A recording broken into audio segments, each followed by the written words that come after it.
Welcome to Saving America. This is your host, Dr. David D. Schein. Our series Interviews for Saving America establishes that the world is full of interesting people. Once you hear from our next guest, I'm sure you will agree that he deserves the moniker of interesting person. Saving America welcomes Dr. Mark Clifford for his first time on Saving America. Great to be He here, David, and thank you.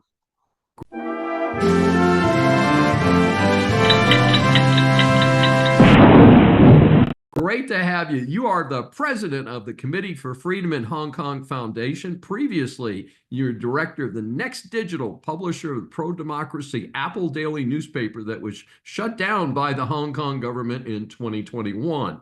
Holds a PhD in history from the University of Hong Kong, also an honors history graduate at the University of California, Berkeley, and a Walter Baggot Fellow at Columbia University. Lived in Asia from 1987 until 2021.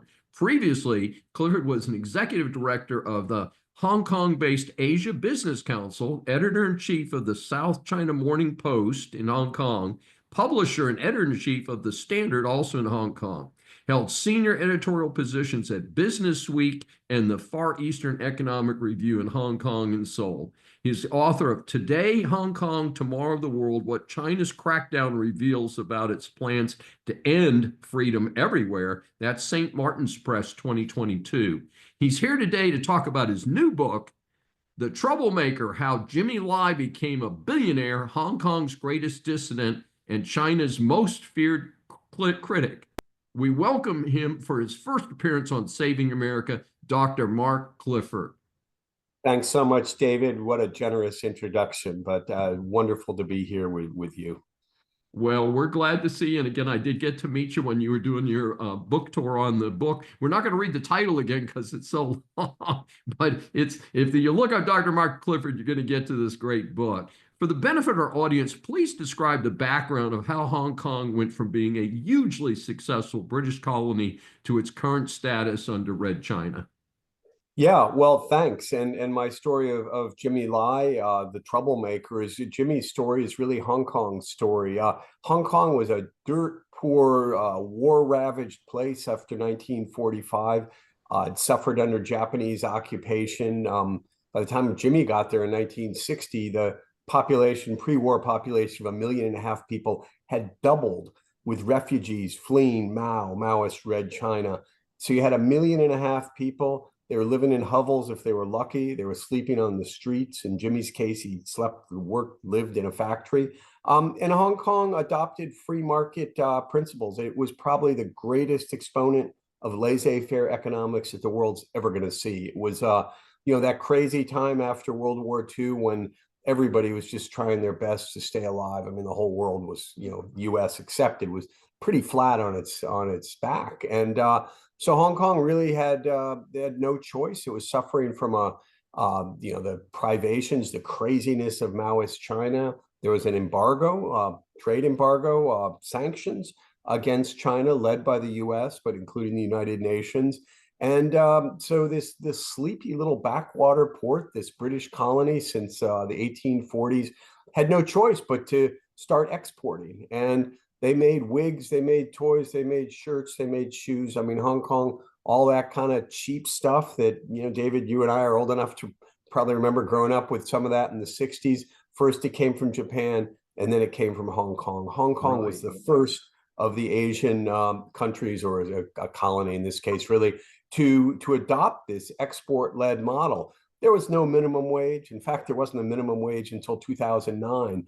There, just really less than 20 years ago, it was a dog-eat-dog kind of world. It was tough, but there were opportunities, lots of opportunities for people who wanted to get ahead. And so people like Jimmy Lai, but thousands, really millions of other people escaped the craziness, the hunger, the famine in China. When Jimmy left, it was in the midst of a famine that killed something like 45 million people. Think of this. Mao's Communist Party, its policies, killed 45 million people, a man-made famine. They had grain. They were exporting grain to the Soviet Union, but they wouldn't give it to their own people. And here, little old Hong Kong, next door, could have been invaded any day by Maoist China. is people just worked hard because they had no choice. There was no safety net. There was no welfare. The government started building housing and provided some basic medical care. But people like Jimmy Lai and the 3 million other Hong Kongers were on their own. And it became, today it's a place with a per capita income, not that different from the United States. And it did that through, hard work, free trade. I mean, this was, this very live issue today, of course. I mean, the success of Hong Kong, followed by other Asian countries, really lifted in Hong Kong millions of people out of poverty. Around Asia, over 1 billion people. And that was the Hong Kong story. The British authorities had a very, very light hand, and they kind of let people do their own thing. It really was this classic laissez-faire place, but they had a rule of law. They had, they had a system which meant you didn't have to worry that somebody was going to knock at your door in the middle of the night and it was going to be the police. They were going to drag you off. Well, in 1997, the British lease, a 99-year lease on a big swath of Hong Kong territory, ran out. Britain agreed to give the colony back to China. I mean, that's, in a way, kind of fair. Most Hong Kong people didn't want that, but they weren't consulted. Britain did a deal with China. China made lots of promises. The existing way of life, the capitalist way of life, could continue for 50 more years. There would be not only free enterprise, there'd be free speech, freedom of worship. You could go to any church you wanted, freedom of assembly, freedom to publish a newspaper, as we did at Apple Daily. All sounded great.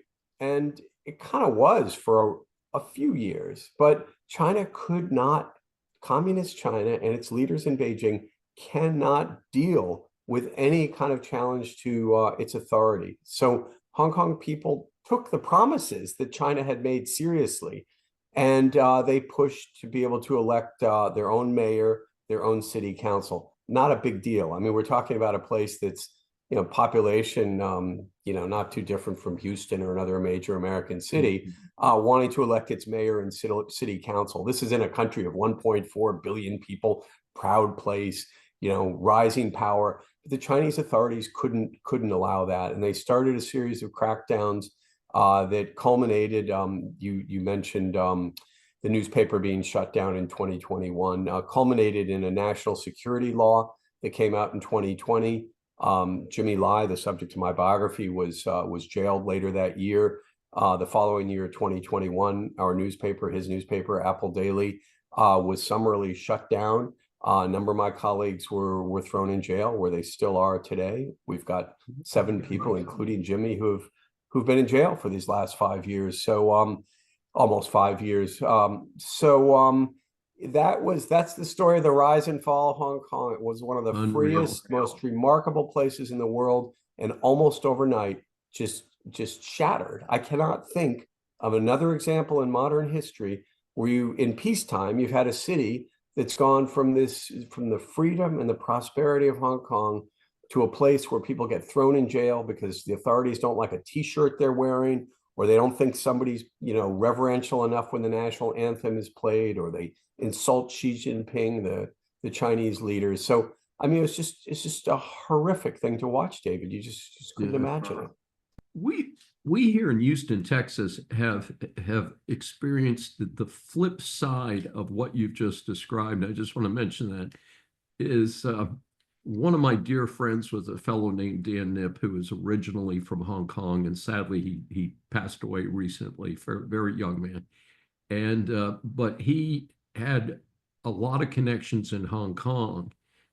And starting in the mid-1990s, they didn't wait till 1997, but starting the mid-1990s, people like Dan Nip pipelined some of the wealth that had been accumulated in Hong Kong to Houston, Texas.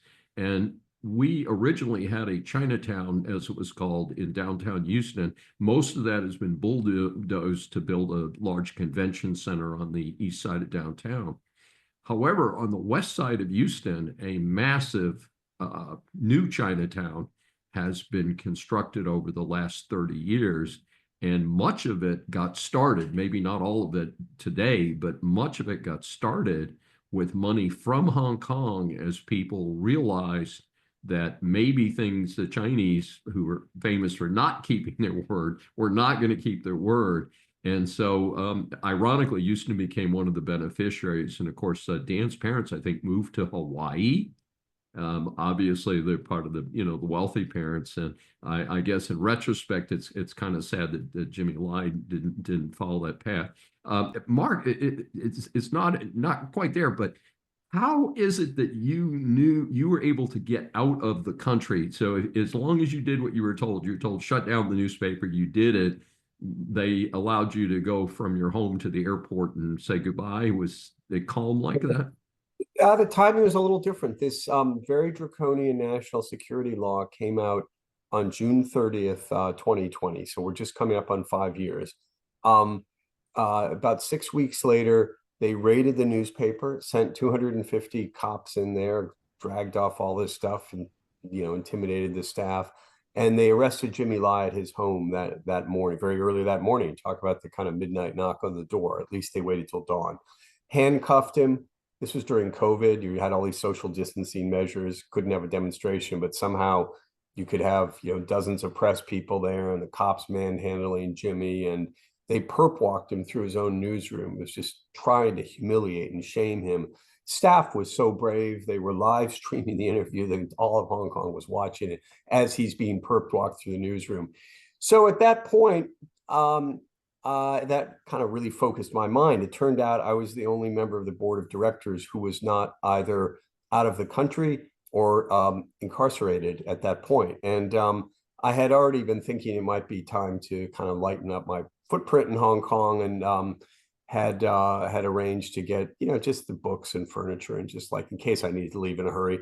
And at the end of October that year, I came back to get all my stuff unpacked, and I just bought a ticket to come back, and then they threw Jimmy in jail pretty much for good in December that year, and decided that perhaps discretion was the better part of valor. And so, honestly, I'm not proud of this, but I wasn't there when the paper was shut down. It was the following June, and I and other directors, we were powerless to stop the government. They froze our bank accounts. No court order, but under the national security law, they could freeze our bank accounts.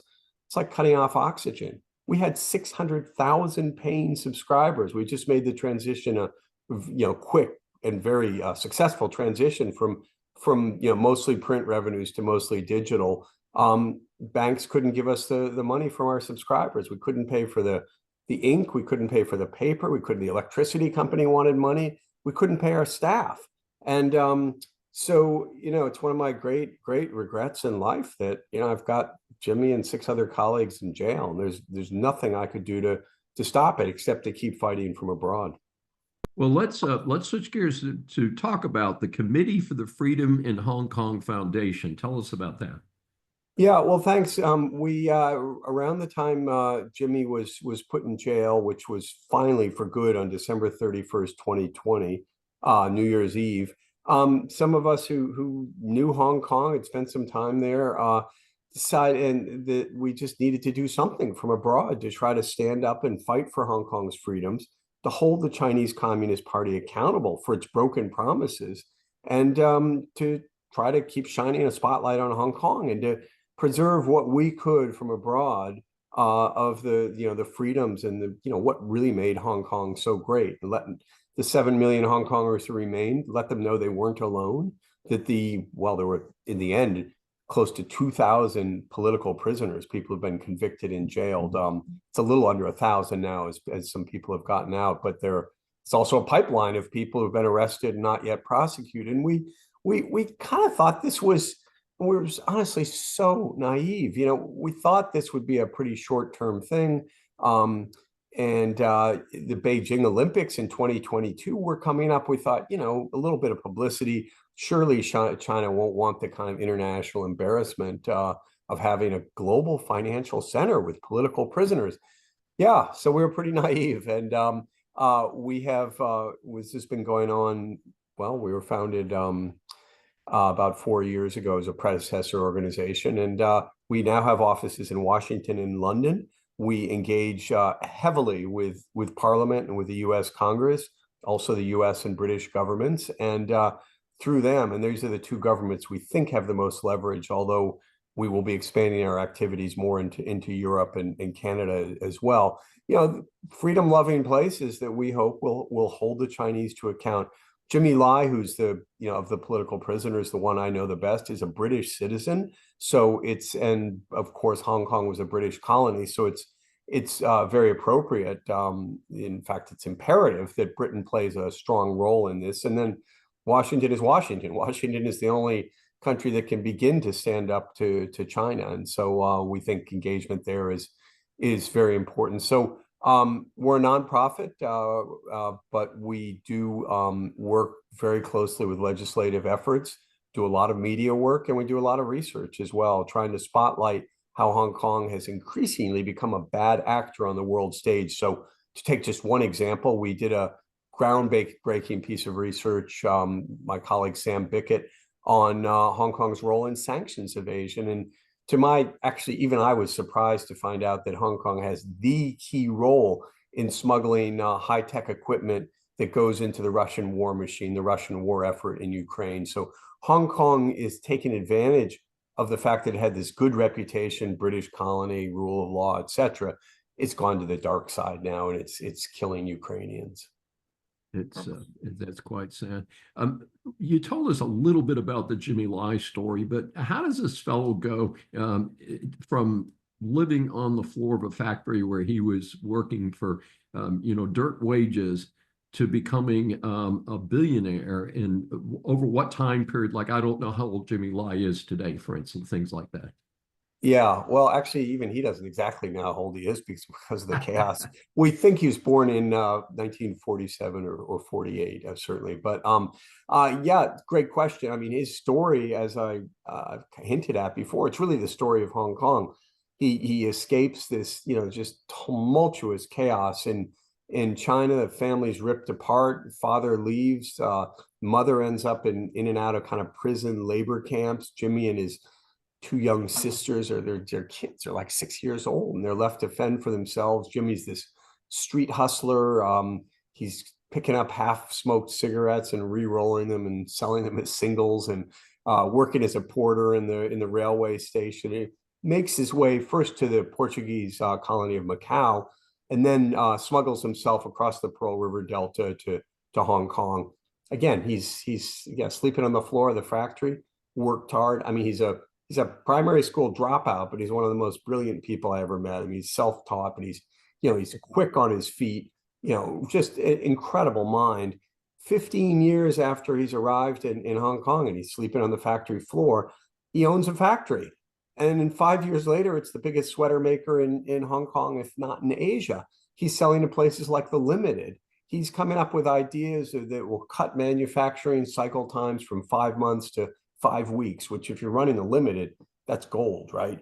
And it means you can get stuff to market faster. You're not stuck with unwanted inventory. Bam, bam, bam. Somebody told me at the Limited, I built my first house from Jimmy Lai's particular shirt that Jimmy did.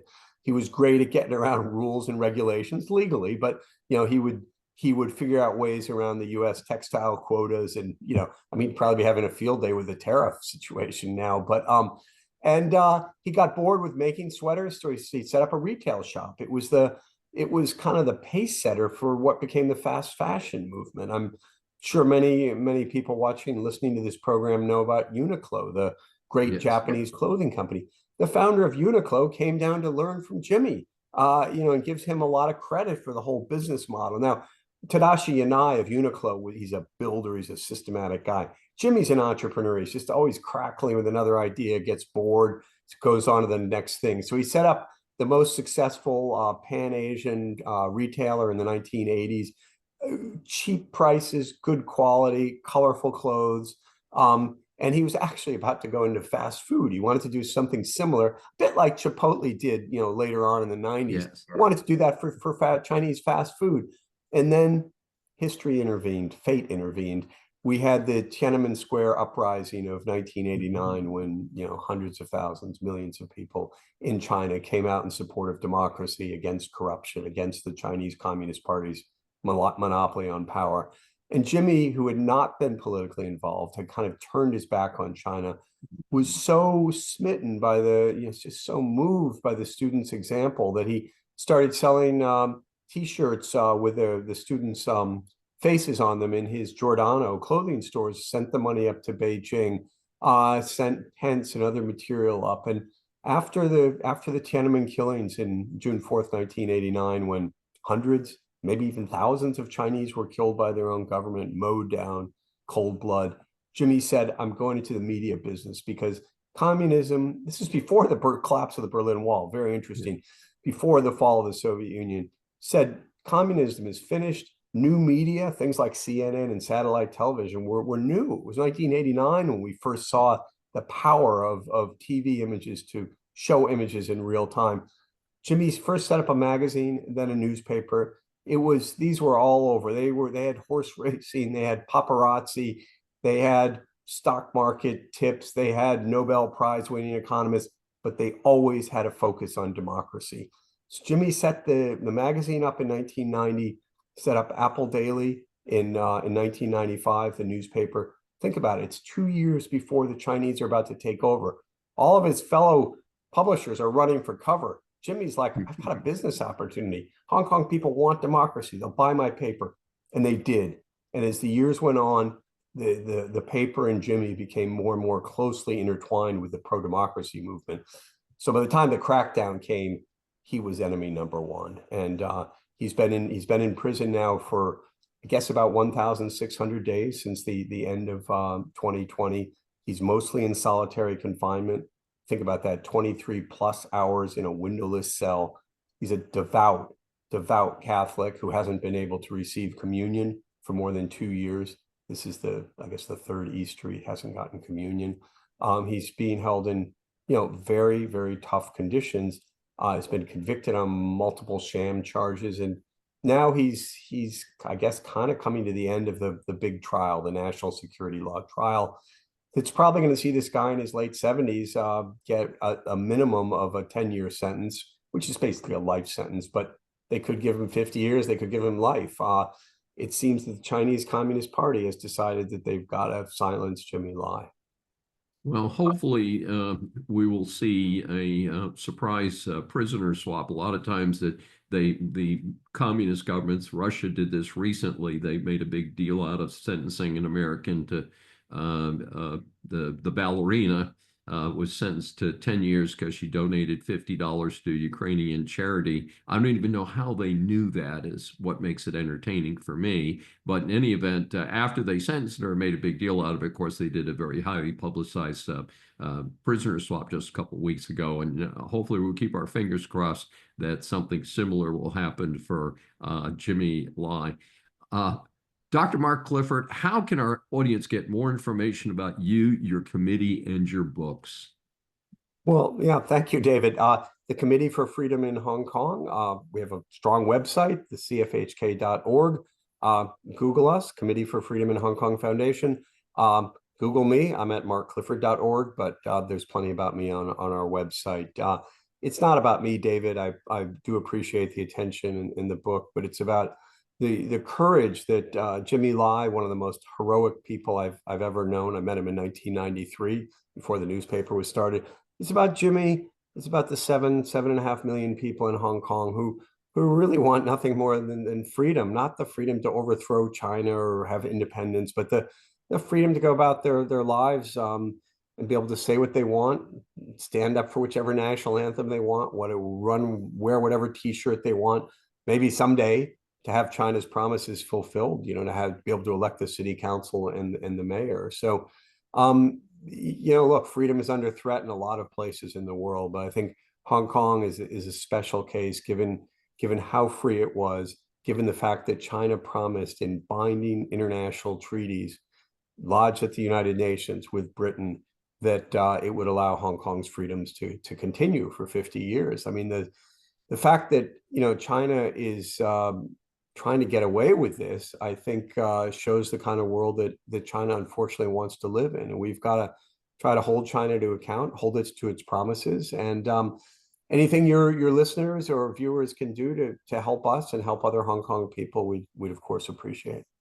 Well, much appreciated. Well, I hope Jimmy Lai will get free, and certainly he would have a warm welcome here in the Houston community. We have a massive Asian community here, and I'm proud to be a longtime member, educator member of the Asia Society of Houston, and also was one of the founding members of the Asian Chamber of Commerce of Houston. So we'll see what happens there. This is Dr. David D. Schein. Thanks for joining me for this special edition of Saving America. Remember, a new Saving America show is aired on the Brushwood Media Network every Saturday at 11 a.m. Eastern Time. Listen on any of the 16 network stations, Apple or Google mobile app, Apple CarPlay, TuneIn, Smart Speaker, and all smart TVs. Find more information at the brushwoodmedianetwork.com.